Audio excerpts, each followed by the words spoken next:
옥시부인전 어떻게 보고 계세요? 옥시부인전은 두 가지 실제 이야기를 모티브로 해서 만들어졌는데요. 첫 번째는 1542년 프랑스에서 벌어진 남편이 뒤바뀌었던 사건인 툴루즈의 법정 공방 사건과 1607년 조선 선조시대에 실제로 벌어진 가짜 남편 사건을 모티브로 하고 있어요. 두 이야기가 지금까지 회자가 될 수 있던 건 당시에 워낙 충격적인 사건이라 사건을 기록했던 이들이 있는데요. 첫 번째 사건은 당시 판사였던 장드코라스가 기록하면서 마르틴게르의 귀환으로 널리 알려졌고, 두 번째 사건은 선조의 명을 받아 이양복이 이를 글로 남기며 소설 유연전으로 후대에 전해지게 되죠. 옥시부인전도 기획의도를 살펴보면 그녀를 지키기 위해 모든 걸 버린 한 사내의 지극한 사랑에 대한 기록이라고 나와 있어요. 아마도 그녀를 사랑했던 천승희가 그녀를 지키기 위해 그녀의 삶을 소설로 기록해서 엄격한 신분제 사회였던 조선시대에 그녀를 향한 동정 여론을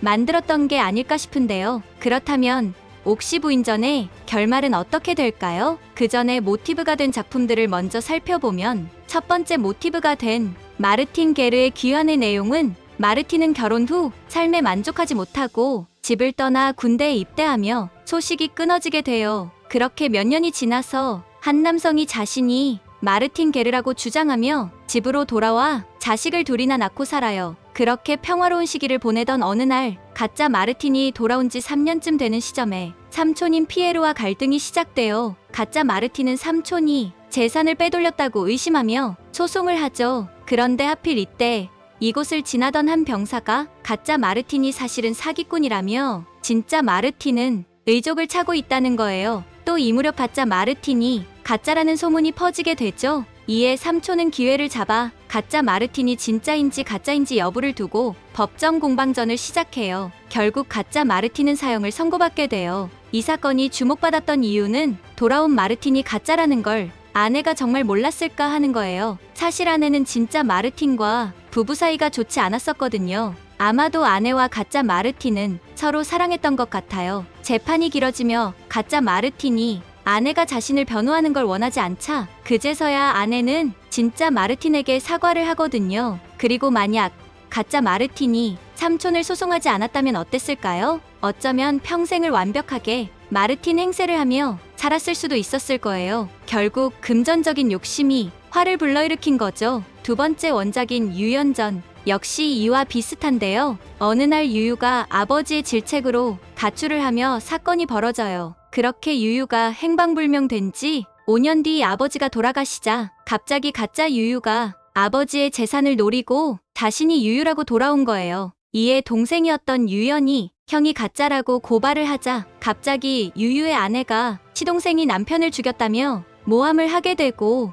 유연은 형을 죽였다는 억울한 누명을 쓰고 사형을 당하고 말죠. 그렇게 16년 뒤에 진짜 유유가 돌아와서 모든 진실을 밝히게 돼요. 아마도 옥시부인전에서도 금전적인 문제 때문에 구더기의 신분이 노출되는 위험이 발생할 것 같아 보여요. 그런데 두 작품에서는 신분을 속인 이들이 모두 사형을 맞이하거든요. 설마 구더기도 슬픈 최후를 맞는 건 아니겠죠? 1회를 보면 그녀를 향해서 옥필승의 장녀 옥태영인지 아니면 김낙수 부녀의 노비 구더기인지를 묻는 장면이 나와요. 이때 구더기의 손을 보면 옥태영이 죽기 전에 끼워주었던 옥반지를 끼고 있어요. 만약 스스로를 구더기라고 밝힐 의도였다면 옥태영이 끼워준 반지를 그곳에 끼고 가지 않았을 거예요. 자신이 누구인지 추궁하는 자리에 그 반지를 끼고 있다는 건 자신을 구하기 위해 대신 죽은 옥태영을 위해서라도 결코 과거 노비로 살던 때로 돌아가지 않겠다는